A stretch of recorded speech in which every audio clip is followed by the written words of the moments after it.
ಈ ಕಾರ್ಯಕ್ರಮದ ಪ್ರಾಯೋಜಕರು Gadiyar group of companies. Gadiar Group of Companies, synonymous with excellence and innovation, stands as your dynamic partner for progress. Gadiar Group ensures safety as guardians in firefighting and builds vibrant communities in real estate. Building tomorrow, today.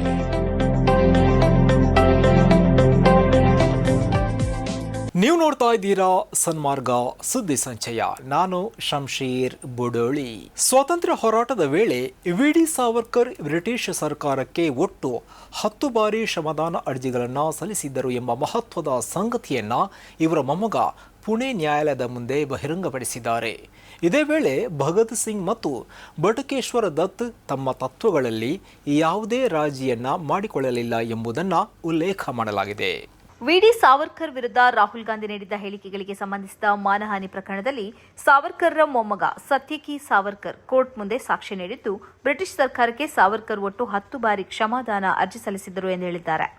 Congress ನಾಯಕ ರಾಹುಲ್ ಗಾಂಧಿ ಲಂಡನ್ನಲ್ಲಿ ಮಾಡಿದ ಸಾವರ್ಕರ್ ಕುರಿತ ಹೇಳಿಕೆಯ ಹಿನ್ನೆಲೆಯಲ್ಲಿ ಪುಣೆಯ special MLA ಕೋರ್ಟ್ನಲ್ಲಿ ಈ defamation case ನಡೆಯುತ್ತಿದೆ. ಕ್ಷಮಾಪಣಾ ಪತ್ರದಲ್ಲಿ ಬಳಸಿದ ಭಾಷೆ ಬ್ರಿಟಿಷರ ಮೇಲಿನ ನಿಷ್ಠೆ ತೋರಿಸುವುದಲ್ಲ, ಬದಲಾಗಿ ಅಧಿಕೃತ ಪ್ರತಿಕ್ರಿಯೆಯ ಭಾಗವಾಗಿತ್ತು ಎಂದು ಸಾವರ್ಕರ್ರ ಮೊಮ್ಮಗ ಹೇಳಿದ್ದಾರೆ. ಇನ್ನೊಂದೆಡೆ ಭಗತ್ ಸಿಂಗ್ ಹಾಗೂ ಬಟುಕೇಶ್ವರ್ ದತ್ ಬ್ರಿಟಿಷರ ಮುಂದೆ ತಮ್ಮ ತತ್ವಗಳಲ್ಲಿ ಯಾವುದೇ ಸಾಮರಸ್ಯತೆ ಮಾಡಿಕೊಳ್ಳಲಿಲ್ಲ ಎಂಬ ಸಂಗತಿಯನ್ನು ವಿಚಾರಣೆಯಲ್ಲಿ ಉಲ್ಲೇಖಿಸಲಾಗಿದೆ. ಈ ಪ್ರಕರಣದ ವಿಚಾರಣೆ ಇದೀಗ ರಾಷ್ಟ್ರ ರಾಜಕೀಯದಲ್ಲಿ ಮತ್ತೆ ಸಾವರ್ಕರ್ ಕುರಿತ ಚರ್ಚೆಯನ್ನು ತೀವ್ರಗೊಳಿಸಿದೆ.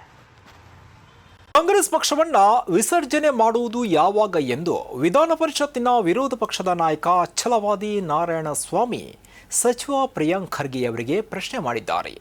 1948ರಲ್ಲಿ ಮಹಾತ್ಮ ಗಾಂಧಿಯವರು ಕಾಂಗ್ರೆಸ್ ಪಕ್ಷದ ವಿಸರ್ಜನೆ ಮಾಡಲು ಹೇಳಿದ್ದರೂ ಕಾಂಗ್ರೆಸ್ ಹೆಸರು ಬದಲಿಸಿ ಲೋಕಸೇವಕ ಸಂಘ ಎಂಬ ಹೆಸರನ್ನು ಇಡಲು ಸಲಹೆ ನೀಡಿದ್ದರು ಎಂದು ನೆನಪು ಮಾಡಿದ್ದಾರೆ. ಬೆಂಗಳೂರಲ್ಲಿ ಮಾಧ್ಯಮಗಳೊಂದಿಗೆ ಮಾತನಾಡಿದ ವಿಧಾನ ಪರಿಷತ್ನ ವಿರೋಧ ಪಕ್ಷದ ನಾಯಕ ಛಲವಾದಿ ನಾರಾಯಣಸ್ವಾಮಿ, ಈಗ ನಿಮ್ಮ ತಂದೆಯವರೇ ಎಐಸಿಸಿ ಅಧ್ಯಕ್ಷರಿದ್ದಾರೆ. ಮಹಾತ್ಮ ಗಾಂಧಿಯವರ ಆಶಯಕ್ಕೆ ಅನುಗುಣವಾಗಿ ಕಾಂಗ್ರೆಸ್ ಅನ್ನು ವಿಸರ್ಜಿಸುವುದು ಯಾವಾಗ ಎಂದು ಯಾಕೆ ಇನ್ನೂ ನೀವು ಪತ್ರ ಬರೆದಿಲ್ಲ ಎಂದು ಪ್ರಿಯಾಂಕ್ ಖರ್ಗೆ ಅವರನ್ನು ಪ್ರಶ್ನಿಸಿದ್ದಾರೆ. ಪ್ರಿಯಾಂಕ್ ಖರ್ಗೆ ಅವರ ಪ್ರಶ್ನೆಗೆ ಮೋಹನ್ ಭಾಗವತ್ ಈಗಾಗಲೇ ಉತ್ತರ ಕೊಟ್ಟಿದ್ದಾರೆ. ಅವರಿಗೆ ಉತ್ತರ ಸಿಕ್ಕಿದೆ ಎಂದುಕೊಳ್ಳುವೆ.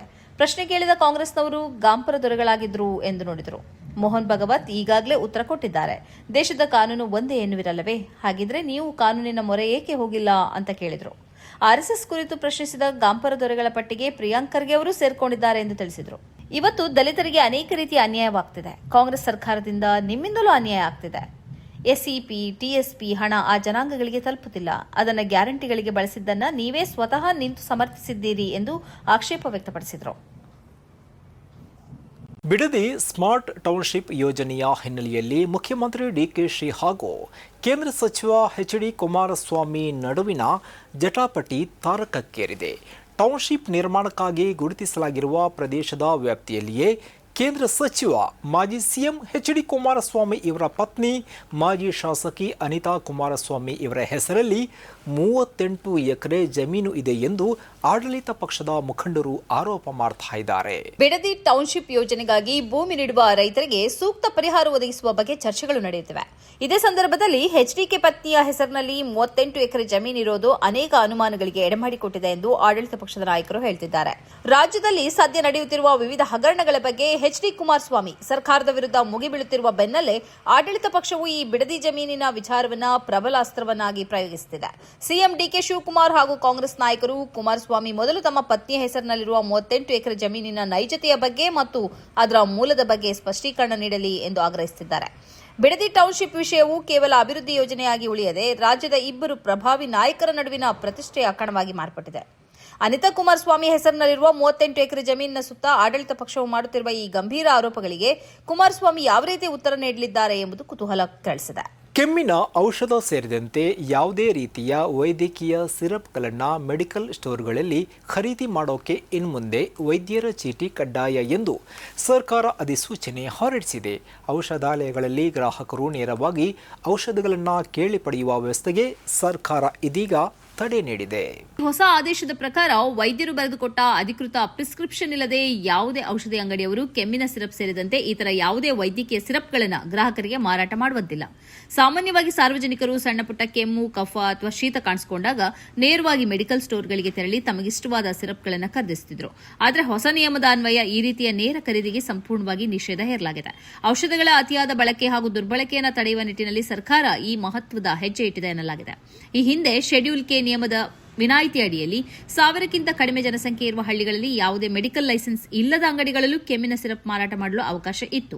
ಆದರೆ ಡಿಸೆಂಬರ್ 2025ರಲ್ಲಿ ಹೊರಡಿಸಲಾದ ಹೊಸ ಗೆಜೆಟ್ ಅಧಿಸೂಚನೆಯ ಪ್ರಕಾರ ಈ ವಿನಾಯಿತಿ ಪಟ್ಟಿಯಿಂದ ಸಿರಪ್ ಎಂಬ ಪದವನ್ನು ಸಂಪೂರ್ಣವಾಗಿ ಕೈಬಿಡಲಾಗಿದೆ. ಇದರ ನೇರ ಪರಿಣಾಮವಾಗಿ ಇನ್ನು ಮುಂದೆ ಹಳ್ಳಿಗಳಲ್ಲೂ ಸಹ ಕಡ್ಡಾಯವಾಗಿ ಸರ್ಕಾರದ ಅಧಿಕೃತ ಪರವಾನಗಿ ಪಡೆದ ಔಷಧಾಲಯಗಳ ಮೂಲಕ ಮಾತ್ರವೇ ಕೆಮ್ಮಿನ ಸಿರಪ್ಗಳನ್ನು ಮಾರಾಟ ಮಾಡಬೇಕಾಗುತ್ತದೆ. ಅಮೆರಿಕ ಜೊತೆಗಿನ ಒಪ್ಪಂದವನ್ನು ತಾವು ಸಂಪೂರ್ಣವಾಗಿ ನಂಬೋಕೆ ರೆಡಿ ಇಲ್ಲ ಎಂದು ಇರಾನ್ ಹೇಳಿದೆ. ಅಮೆರಿಕ ಮತ್ತು ಇರಾನ್ ನಡುವಿನ ಶಾಂತಿ ಒಪ್ಪಂದದ ಚರ್ಚೆಗಳನ್ನು ಪೂರ್ಣಗೊಂಡಿದೆ ಎಂದು ಅಮೆರಿಕ ಅಧ್ಯಕ್ಷ ಟ್ರಂಪ್ ಅವರು ಘೋಷಣೆ ಮಾಡಿದರು. ಇದೀಗ ಈ ಒಪ್ಪಂದದ ಕುರಿತು ಇರಾನ್ನ ವಿದೇಶಾಂಗ ಸಚಿವ ಅಬ್ಬಾಸ್ ಅರಗ್ವಿ ಪ್ರತಿಕ್ರಿಯೆ ನೀಡಿದ್ದು, ನಾವು ಯಾವುದೇ ಆತುರದ ತೀರ್ಮಾನಕ್ಕೆ ಬಾರದೆ ಎಚ್ಚರಿಕೆಯ ನಡೆಯನ್ನು ಅನುಸರಿಸ್ತೀವಿ ಅಂತ ಹೇಳಿಕೆಯನ್ನ ನೀಡಿದ್ದಾರೆ. ಹಿಂದೆ ಮಾಡಿಕೊಂಡಿದ್ದ ಒಪ್ಪಂದಗಳಲ್ಲಿ ಅಮೆರಿಕದ ಬದ್ಧತೆಗಳು ಹೇಗೆ ಮುರಿದು ಬಿದ್ದವು ಎಂಬುದನ್ನು ನಾವು ನೋಡಿದ್ದೇವೆ. ಒಪ್ಪಂದಗಳು ಮುರಿದು ಬಿದ್ದ ಇತಿಹಾಸ ನಮ್ಮ ಮುಂದಿದೆ. ಕರಡುಗಳನ್ನು ಹರಿದು ಹಾಕಿದ ನಿದರ್ಶನಗಳೂ ಇವೆ. ಈ ಒಪ್ಪಂದಕ್ಕೆ ಸಂಬಂಧಿಸಿದಂತೆ ನಾವು ಜಾಗರೂಕ ಮತ್ತು ಎಚ್ಚರಿಕೆ ಹೆಜ್ಜೆ ಇಡುತ್ತೇವೆ ಎಂದು ಇರಾನ್ ವಿದೇಶಾಂಗ ಸಚಿವ ಅಬ್ಬಾಸ್ ಅರಾಗ್ಚಿ ಹೇಳಿದ್ದಾರೆ. ಇದೇ ವಿಷಯವಾಗಿ ಇರಾನ್ ವಿದೇಶಾಂಗ ಇಲಾಖೆಯ ಉಪಸಚಿವ ಕಝೆಮ್ ಗರಿಬ್ಬಾದಿ ಕೂಡ ಮಾತನಾಡಿದ್ದು, ಪ್ರಸ್ತುತ ಜಾರಿಗೆ ಬಂದಿರುವ ಒಪ್ಪಂದವು ಜಾಗತಿಕ ಇಂಧನ ಮಾರುಕಟ್ಟೆಯನ್ನು ನಡುಗಿಸಿದ್ದ ಭೀಕರ ಯುದ್ಧವನ್ನು ಸದ್ಯಕ್ಕೆ ಕೊನೆಗೊಳಿಸಿದೆ. ಆದರೆ ಇದು ಕೇವಲ ಆರಂಭಿಕ ಹಂತವಾಗಿದ್ದು, ಮುಂದಿನ 2 ತಿಂಗಳ ಒಳಗಾಗಿ ಉಭಯ ದೇಶಗಳ ನಡುವೆ ಎಲ್ಲಾ ಅಂಶಗಳನ್ನು ಒಳಗೊಂಡ ಸಂಪೂರ್ಣ ಮತ್ತು ಅಂತಿಮ ಒಪ್ಪಂದವು ಏರ್ಪಡಲಿದೆ ಎಂದಿದ್ದಾರೆ. ಈ ಒಪ್ಪಂದವು ತಮ್ಮ ಬಹುದೊಡ್ಡ ಜಯ ಎಂದು ಇರಾನ್ನ ಮಿಲಿಟರಿ ಮತ್ತು ರಾಜಕೀಯ ನಾಯಕತ್ವ ಘೋಷಿಸಿವೆ. ಒಪ್ಪಂದವು ಅಮೆರಿಕ ಮತ್ತು ಇಸ್ರೇಲ್ನ ಜಂಟಿ ಕೂಟಕ್ಕೆ ಅಂತಾರಾಷ್ಟ್ರೀಯ ಮಟ್ಟದಲ್ಲಿ ಉಂಟಾದ ಭಾರೀ ಮುಖಭಂಗ ಎಂದು ಇರಾನ್ ಸೇನೆ ಅಧಿಕೃತವಾಗಿ ಹೇಳಿದೆ. ಇರಾನ್ ಅಧ್ಯಕ್ಷ ಮಸೂದ್ ಪೆಜಿಶ್ಕಿಯಾನ್ ಅವರು ಸಹ ಒಪ್ಪಂದವನ್ನು ಶ್ಲಾಘಿಸಿದ್ದು, ಇಡೀ ಪಶ್ಚಿಮ ಏಷ್ಯಾ ಭಾಗದಲ್ಲಿ ಇರಾನ್ ತನ್ನ ಸಾರ್ವಭೌಮತ್ವವನ್ನು ಎತ್ತಿ ಹಿಡಿದ ಐತಿಹಾಸಿಕ ಸಾಧನೆ ಇದಾಗಿದೆ ಎಂದು ಬಣ್ಣಿಸಿದ್ದಾರೆ. ಮತ್ತೊಂದೆಡೆ ಅಮೆರಿಕ ಇರಾನ್ ಒಪ್ಪಂದದಿಂದ ಇಸ್ರೇಲ್ ಪ್ರಧಾನಿ ಬೆಂಜಮಿನ್ ನೆತನ್ಯಾಹು ತೀವ್ರ ಅಸಮಾಧಾನಗೊಂಡಿದ್ದಾರೆ. ಹೋರಾಟ ಇಲ್ಲಿಗೆ ನಿಂತಿಲ್ಲ. ಒಪ್ಪಂದದ ನಿಯಮಗಳಂತೆ ಇರಾನ್ ನಡೆದುಕೊಳ್ಳುವ ಬಗ್ಗೆ ತಮಗೆ ಯಾವುದೇ ನಂಬಿಕೆ ಇಲ್ಲ ಎಂದು ನೆತನ್ಯಾಹು ಹೇಳಿದ್ದಾರೆ. ಇದುವೇ ಈ ಹೊತ್ತಿನ ಸನ್ಮಾರ್ಗ ಸುದ್ದಿ ಸಂಚಯ. ನಿರಂತರವಾಗಿ ನೋಡ್ತಾ ಇರಿ ಸನ್ಮಾರ್ಗ ನ್ಯೂಸ್. ಸುದ್ದಿಗಳ ಸಂತೆಯಲ್ಲಿ ಸತ್ಯದ ಮೊಂಬತ್ತಿ.